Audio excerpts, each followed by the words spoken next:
So God, creator and sustainer of the universe, is sovereign. And it's from that place that we, as the psalmist does, need to ask him to be graceful to us. Why? Because after God creates us, we choose to rebel against him.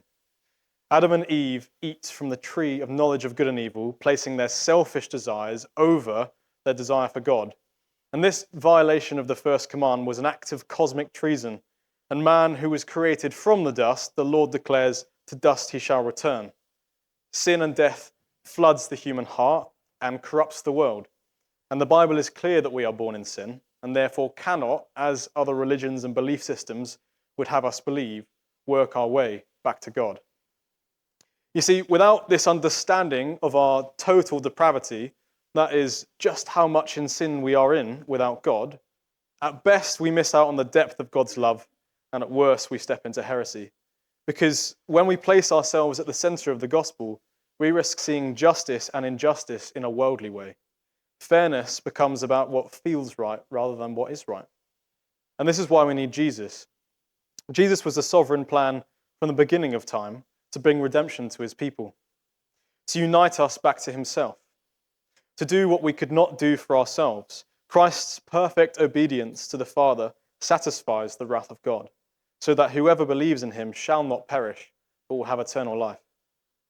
And don't just take my word for it. One of my favorite passages in Ephesians 2 makes this clear in verse 4, as it asserts that we were once all dead in our sin and children of wrath like the rest of mankind. But God, being rich in mercy, it could say being gracious, made us alive together with Christ. There is no two-tier Christianity. There's no in-between. There's no purgatory. There's no distinction between Gentile or Jew, man or woman, slave or free. Instead, it's alive or dead, heaven or hell, spirit or flesh. When you take a sunflower from the dark and place it into the light, there's a heliotropic burst of gene expression, and I had to Google what that meant.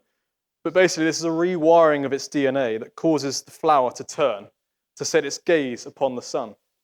And that's what God does to us through his Spirit, placing in us that desire for him so that when we see the light, we turn towards it. We turn towards his Son, Christ. And then his face shines upon us, just as the sun does in the sky.